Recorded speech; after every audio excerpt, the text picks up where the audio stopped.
So just to catch you up, we are now at the end of Jesus' final teaching to his disciples before he gives himself up to the cross. This is the end of the farewell discourse. And this teaching is basically all about mission, us reaching out to the lost with the good news about him to gather in his people. And so I just want to begin by hopefully relaxing us all and being really honest. Like, it's hard, isn't it? Evangelism is hard. It's awkward. It's costly. It takes time. It drains you of emotional energy. It involves risks. You risk relationships. You risk your own, sort of pushback you can receive. It's hard. And I don't want any of us to pretend that it's easy. If you find it hard, you're not the odd one out. You're normal, okay? So let's just relax and acknowledge that. But occasionally, I do hear a believer say something like, evangelism is great for some Christians, but I'm just not gifted for it. It's not my thing. Like, personally, I don't think I've been called to evangelism specifically. And when I hear that, I then also think of these very famous words from General William Booth, who founded the Salvation Army and who said this: "Not called, did you say? Not heard the call, I think you should say.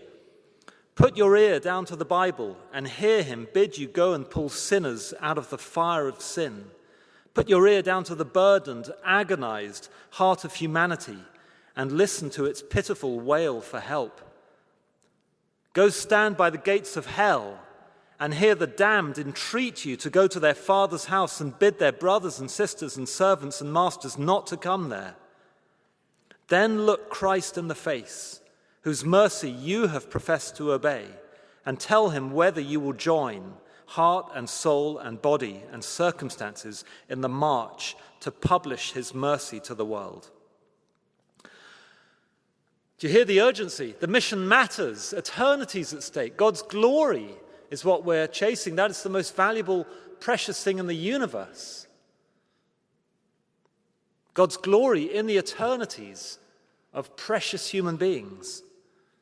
And so as we stand before this mission that really matters, perhaps understandably daunted by it, because it is hard, we need to look to Jesus. Because what was the case for his disciples in this passage is the case for us tonight. That truly seeing him will give us joy. The more deeply and clearly we can see him, the more joy we will get. And that joy will then be the spiritual rocket fuel to propel us on the mission. That's the dynamic at work here. The clearer and better you can see Jesus, the more you will get joy from that. And we'll talk about what that joy looks like and what it doesn't look like in a second. But the more you will get joy from that. And that joy is the spiritual rocket fuel that will propel us on the mission of reaching out to the lost. When you see Jesus clearly, your evangelism will never be the same again. And in these verses, Jesus is going to help us see him. He's going to show us three things about him in particular as we go about the mission. And here's the first. If you're taking notes in the meeting program, the first is this: his presence. He's telling the disciples, them then and us tonight, about his presence. The truth that although he's not physically with us, not yet at least, he will be returning, count on that. Nonetheless, he is alive. He's ruling over the universe.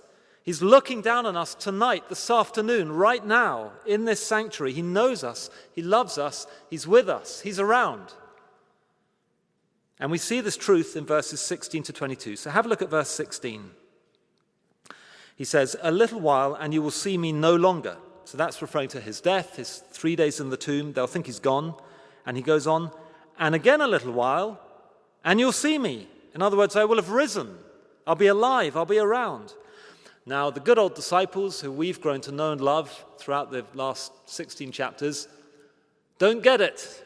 They're scratching their heads over what he's saying. So he clarifies and expands. Verse 20, "Truly, truly, I say to you," he's saying, listen to me now. "You will weep and lament, and the world will rejoice." Now, as he was hanging on the cross and sealed in the tomb, I'm sure the Pharisees and the teachers of the law and the crowd who had screamed, "Crucify him," were rejoicing. But then he goes on, verse 20, "You will be sorrowful because of my death, but your sorrow will turn to joy." I'll be back. That's what I was saying at the beginning. And the more that truth can sink in for us, that he's back, alive and ruling the universe, never to die again, the more we will have that bulletproof joy that will fuel us for the mission.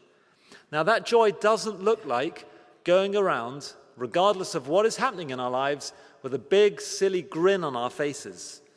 Christians still weep. What this joy means is having a deep sense that no matter what happens in life, everything is going to be okay. Everything's going to be okay. Because Jesus Christ is back. He's alive. He loves us. He's in control. He's back. And for the disciples, that joy was so strong that it would reverse and override and cancel their heart-rending grief at him being taken from them. And Jesus illustrates that in the following way, verse 21.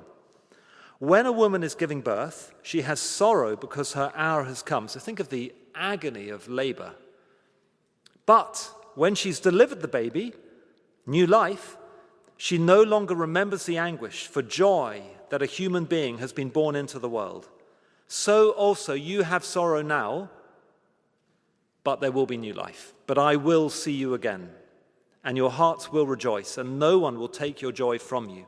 And no one can take our joy from us. That's the principle. That's what I mean by our joy being bulletproof. If someone's able to kill Jesus again, then they will have taken my joy. But if they can't do that, they're not taking my joy. No one will take it from us, is Jesus' promise here. It's invincible. One commentator sums it up like this: because the presence of Christ is rooted in the resurrection, a historical event that can never be undone, it is a joy that no one can ever take from us. Now, I was mulling on this week, and I was reminded of a certain rap song which I love, and I want to share some of the lyrics now. Now, just to warn you guys, and I know this will be a big shock to some of you, I'm actually not an achingly cool gangster rap artist. I know, it's true. It's true. I'm afraid this is going to be an upper middle class, white, very uncool guy reading the lyrics of the amazing Shai Linne, who's the exact opposite of all of those things, and who I've had the great privilege of meeting a couple of times. I recommend him. And so I know this rendition might sound a bit ridiculous, but think of me reading his lyrics as an expression of the beautiful diversity of God's kingdom. Anyway, his lyrics make the point very powerfully that Jesus is back, and this is from his song, "Jesus is Alive." Elvis is dead. Picasso is dead. Jimi Hendrix and Janis Joplin are dead. Marilyn Monroe is dead. However, Jesus is alive. Brando is dead. James Brown is dead. Princess Di and John Lennon are dead. Biggie and Pac are dead. However, Jesus is alive. Give praise to King Jesus, the blessed Son, victorious, glorious, resurrected one. To him belongs the power, honor, and glory. Ascended where he sits at the right hand of the Father. At the cross he made atonement, his people he saved. After 3 days he was raised in defeat of the grave. By faith the elect behold him. His scepter is golden. He must have been hot or slippery because death couldn't hold him. The spotlight is always on today's icons. In 1,000 years no one will care, their light's gone. But at that time Christ will still shine bright. He's not in the limelight, he is the limelight. Criminal-minded, you've been blinded. Looking for the body of Jesus, you won't find it. We never lack spirit, letting you cats hear it, because his tomb is empty, like most secular rap lyrics. Plato is dead. Socrates is dead. Aristotle and Immanuel Kant are dead. Nietzsche and Darwin are dead. However, Jesus is alive. Buddha is dead. Muhammad is dead. Gandhi and Haile Selassie are dead. Elijah Muhammad is dead. However, Jesus is alive. Throughout history, there's been mad religious teachers, prophets, preachers, scholars, leaders. But when it came to the grave, no one could climb out. That's where Jesus stands alone, like taking a time out. And don't be misled, I've got a level head. No resurrection, Christianity would never have spread. The disciples weren't stupid guys who would ruin their lives and then choose to die for what they knew was a lie. That would be beyond ridiculous. Now the issue is the risen Christ was seen by 500 eyewitnesses. Imagine 500 people in a court of law, each of them taking the stand, reporting what they saw. If their stories lined up and all made sense, the evidence would have to leave you convinced. But still it's by faith that we trust and praise the Son who was gloriously raised for our justification. Nero is dead. Constantine is dead. Genghis Khan and Attila the Hun are dead. Alexander the Great is dead. However, Jesus is alive. Napoleon is dead. Lao Tzu is dead. Che Guevara and Henry VIII are dead. Saddam Hussein is dead. However, Jesus is alive. United with Christ, we reside in his light, abide in his might, keep in stride as we fight the pride in our lives, the lies and the spite. We strive to be wise as he guides through the night. He'll chide and he'll slice. Recognize that he's right. His brightness inside lights our eyes and it's tight. Pharaoh is dead. Cyrus is dead. Darius and Sennacherib are dead. Nebuchadnezzar is dead. However, Jesus is alive. Caesar is dead. Herod is dead. Annas, Caiaphas, and Judas are dead. Pontius Pilate is dead. However, Jesus is alive. Just call me shy. People often confuse us. The second thing Jesus tells, so I hope that fires us up, right? It's just nothing that isn't what Jesus is saying here, colored in with a little bit of historical context and some good theology. He's back, he's alive, he's around. We have his presence. Secondly, he tells his disciples that while on the mission, they'll have not just his presence, but his provision. First, his presence. Second, his provision. And this is in verses 23 to 28. And this is limitless provision from Jesus. This is literally a blank check when we ask for the right things and the best things. Now, sometimes we have trouble perceiving what are the right things, what are the best things, and we get confused and our vision is very muddied by things like our desire for our own glory and our selfishness and our lack of faith and our lack of data. We're just not omniscient like he is. But luckily, God in his wisdom does know better. And when we ask for the right things and the best things, there is nothing Jesus Christ will not make sure that we get. Have a look at the second half of verse 23. John 16, halfway through 23. Truly, truly, I say to you. Again, that's Jesus saying, don't miss this. Whatever you ask of the Father in my name, he will give it to you. And the kicker there is that all-important phrase, in my name. And it comes again in verse 24, where Jesus says, until now you've asked nothing in my name. Now, when Jesus talks about in my name, what does that mean? That's a way of referring to his character, his nature, his identity. So to pray for things in his name means to ask for things in accordance with who he is, in alignment with his will, things that further his mission and please him and reflect what he's about. Now, I love that we have a few military veterans in Emmanuel. And let's just imagine for a second that you're a soldier on the front line, say in Afghanistan, fighting terrorists. And you're out there in the middle of the desert, in your compound, up in a watchtower, and you're keeping a lookout through your binos, looking for suspicious movement. And suddenly, in the far distance, you just spot a group of fighting-age males, and they're jumping into jeeps. They are getting out rocket launchers. They're loading Kalashnikovs, and you realize they're gearing up for an attack. And so you quickly get on the radio, and you call up HQ to tell HQ the situation and to make a request. And the HQ comes up on the radio, and they say, well, what do you need? And you say, well, I need an artillery strike. Right, here are the grid squares. Here's how many rounds are going to be needed to take out these guys. Here's the type of rounds that are going to be most effective in this situation. Now, because you're asking for things in line with the commander's mission, there's basically no limit to what they will say yes to. They'll give you whatever you want if it's those kinds of things. They'll be like, sure, on its way. because you're asking for things that please your commander, which are in line with his will. In a sense, you're asking for things in his name that reflect what he's all about. If HQ came up on the radio after you'd explained the situation and they said, "What do you need?" and you'd said, "I need a cheeseburger, hold the onions, fries, I'll have a Diet Coke, and let's go for a Reese's Pieces shake. And some nail clippers, because I've got this really annoying little hangnail that's been bugging me for days on my little finger." Guess what? You're probably not going to get it. Jesus' promise of infinite provision is within the bounds of what is asked for in his name. Now, God does love us. He loves to bless us. He's a giving God. Sometimes he will give us the cheeseburger and the fries and the Coke and the shake. Sometimes he will give us beautiful weather and financial provision and good health and a parking spot. But he never guarantees them. We're not entitled to them. In fact, often it might well be better for our effectiveness in the mission, better for our growth in Christ-likeness, not to get those things. What we are guaranteed is that God will fulfill his mission of gathering in his son's people. And when we ask for things in line with that, there is literally no limit to what our prayers can trigger. And when you get to see God using your prayers like that, you see the miracle of repentance and faith as spiritual corpses are raised to life, or doors for the gospel open.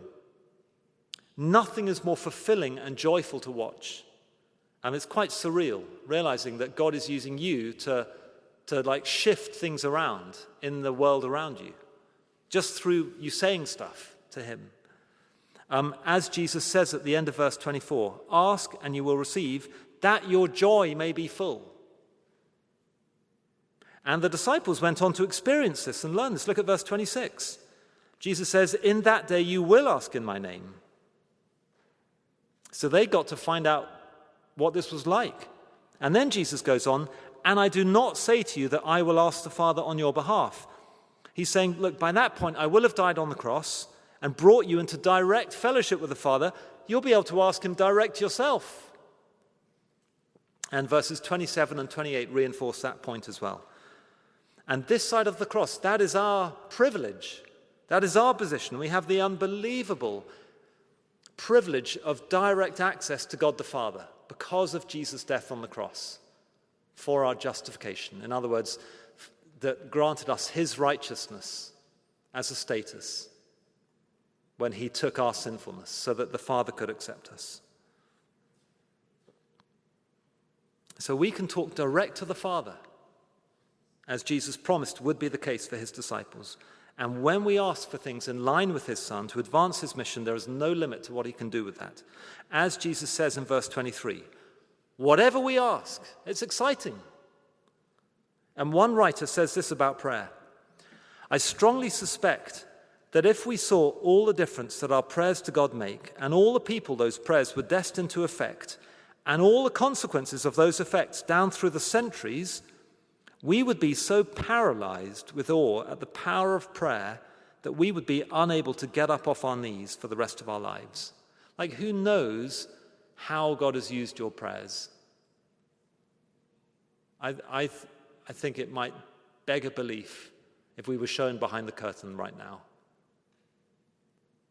To quote another writer, a prayerless Christian is like a bus driver trying alone to push his bus out of a rut because he doesn't know that Clark Kent is on board. I've got just one cross-reference for us. Can everyone just grab your meeting program, turn to page 9 at the back.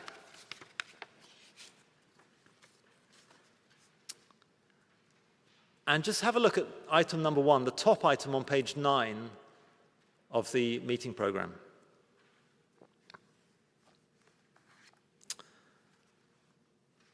See you there. Finally, as well as his presence and his provision, finally, there's his position. And we see this in verses 29 to 33. And by his position, I mean his position as one who's overcome the world, his position at the top of the universe, a position of authority and victory and triumph. Look at verse 24. In this world, you will have tribulation. Yes, the mission isn't easy. Yes, life is hard. Yes, we'll face disadvantage and persecution. But, says Jesus, take heart. I have overcome the world. Yes, the going can be tough. Jesus has already won. And the Bible describes this world as being like enemy territory. It may not feel like it much in Tennessee. Ask millions of our brothers and sisters all around the rest of the world, not in the Bible Belt, they would laugh. Of course this world is enemy territory. Many of them have the scars to prove it. So this world is enemy territory, but if we're with Jesus Christ, we're on the side that has already won. He has overcome the world. And that's true even when we fail him, because we will fail him. And yet he won't fail us. Look at verse 32. Verse 32. Behold, the hour is coming. Indeed, it has come, he says to his disciples, when you will be scattered, each to his home, and you will leave me alone. They'll fail him. They'll let him down. They'll crumple, just like we will. But then he goes on, yet I'm not alone, for the Father is with me. Like Jesus doesn't need us. I have said these things to you, that in me you may have peace. In the world you will have tribulation, but take heart, I have overcome the world. So as we start to draw to a close, just picture right now some of the people who God has deliberately placed in your life who seem like they may be lost, who are edging closer to being lost for all eternity without end, like we heard from General William Booth at the beginning. Now consider the prospect of talking to them about Christ or urging them to come with you to church where they can encounter him or giving them a gospel resource. Now, that is not easy, like we said at the start. That may result in a friendship cooling off, some social awkwardness, your career going less well, your family getting ticked off with you. The mission isn't easy, but if your heart sinks at the thought of that, don't let it. Take heart. Because we have the presence of Christ. He's alive. He's back. We have the provision of Christ. Nothing is beyond what he can do with our prayers as we go about the mission. And we have the position of Christ. He's ruling the world. He has had total victory and authority and triumph and utter control. So let's be brave. Let's spread the word.